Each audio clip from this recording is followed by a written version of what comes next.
श्री बांके बिहारी नंद लाल मेरो, श्री बांके बिहारी नंद लाल मेरो है गोविंद मेरो है गोपाल मेरो है गोविंद मेरो है गोपाल मेरो। श्री बांके बिहारी नंद लाल मेरो, श्री बांके। बोलो जय शिव शंकर भगवान की जय। जब ब्रह्मा जी बोले कि हे नारद, इस समय एक बालक ने जन्म लिया, तो एक अघटित घटना घटी वहाँ, और वह यह घटना थी कि अंजनी ने ये देखा कि पवन देवता के कथनानुसार उस बालक में शिवजी का मुख्य कोई भी लक्षण नहीं था, पवन के जैसा उसमें कोई भी लक्षण नहीं था, और उसका स्वरूप भी वानर के जैसा था। तथा उसने अत्यंत दुखी होकर के उस बालक को पर्वण के एक शिखर पर से नीचे फेंक दिया, और परंतु जो ही वह बालक उस पर्वत पर गिरा तो ही पर्वत के खंड खंड होकर के पाताल में धंस गया। और वह बालक जिस समय पृथ्वी पर गिरा तो उसके कुछ देर बाद उसके नेत्र आकाश की ओर जा टिके, और तब उसने दृष्टि उगते ही सूर्य पर पड़ गई उसकी दृष्टि। तो उसने समझा कि ये तो कोई पका हुआ बिंब है, फल है, इस फल को उसने खा लेना चाहा। इस विचार के अर्थ ही वह बालक सूर्य को निगलने के लिए आकाश की ओर वेग से चला। ठीक उसी समय जब वह बालक सूर्य को निगलने के लिए आगे बढ़ रहा था, राहु देवता भी उसी को निगलने के लिए ओर आ रहे थे।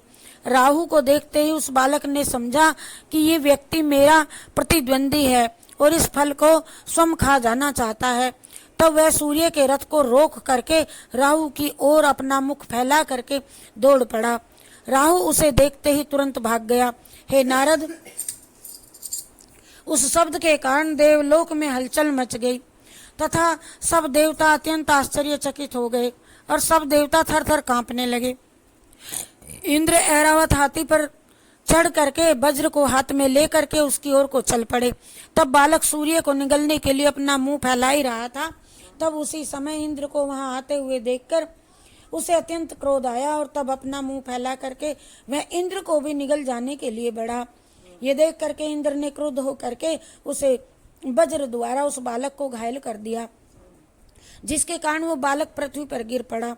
हे नारद, शिवजी के इस ये चरित्र केवल इसलिए शिवजी ने किया था कि जिससे लोक में वज्र की प्रतिष्ठा नष्ट न हो जाए। परंतु अस्तु जब प्रभंजन ने अपने पुत्र को इस प्रकार पृथ्वी पर पड़ा हुआ देखा तो वह उसे मरा हुआ जान करके अत्यंत विलाप करने लगा। और उस समय भगवान सदाशिव ने आकाशवाणी के द्वारा उसे सांत्वना देते हुए कहा, प्रभंजन, तू इतने व्याकुल मत हो, हम तुम्हें एक उपाय बतलाते हैं जिसे करने से तुम देवताओं से अपना बदला ले सकोगे और वे तुम्हारी शरण में आ जाएंगे। और वह उपाय यह है कि तुम सब ओर से अपने अंश को खींच लो, अर्थात वायु को बहना, हवा का चलना बंद कर दो। हे नारद, इस आकाशवाणी को सुनकर के प्रभंजन ने तीनों लोकों से अपने अंश को खींच लिया और स्वयं शिवजी के समीप जा करके आनंद से बैठ गए। उस समय वायु को स्थिर हो जाने में सब देवताओं के उदर फूल गए और तब सभी प्राणी श्वास के अभाव में व्याकुल होकर रोने लगे। तब मैं उनसे सबको साथ लेकर विष्णु जी के समीप एक शीर्ष समुद्र में जा पहुंचा और उनसे ये कहा कि हे प्रभु, शिवजी से प्रेरणा पाकर वायु ने ऐसा उपद्रव मचा दिया कि उससे संपूर्ण संसार व्याकुल हो गया है। अब हम सब लोगों को शिवजी की शरण में पहुंच करके उनसे हम रक्षा करने की प्रार्थना करनी चाहिए।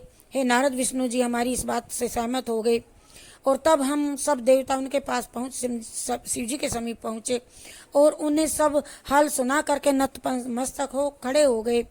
शिवजी ने हम लोगों की प्रार्थना सुनकर ये कहा, है देवताओं, ये बालक मेरे अंश से उत्पन्न हुआ है और ये पवन का पुत्र है। इंद्र ने अपनी मूर्खता भर में इसके ऊपर ये वज्र का प्रहार किया। ये उचित नहीं है कि अब तुम ये चाहिए तुमको कि सर्वप्रथम वायु देवता को जाकर के प्रसन्न करो और कोई उपाय करो। जब तक वायु देवता प्रसन्न नहीं होंगे तब तक तुम्हारा मनोरथ सिद्ध नहीं हो सकता। शिव जी की इस आज्ञा को सुनकर के सब देवता ने वायु से क्षमा मांगी और उनको प्रसन्न किया। फिर तदुपरांत जब सारे लोग शिव जी को साथ लेकर के उस बालक के समीप जा पहुंचे और शिव जी की कृपा दृष्टि पड़ते ही वह बालक चैतन्य होकर के उठ खड़ा हुआ। प्रभंजन का दुख भी उसने दूर किया। जय जय बोले भंडारी, जय जय बोले भंडारी, जय जय बोले भंडारी, जय जय बोले भंडारी, जय जय बोले भंडारी, जय जय बोले भंडारी। कल हुआ था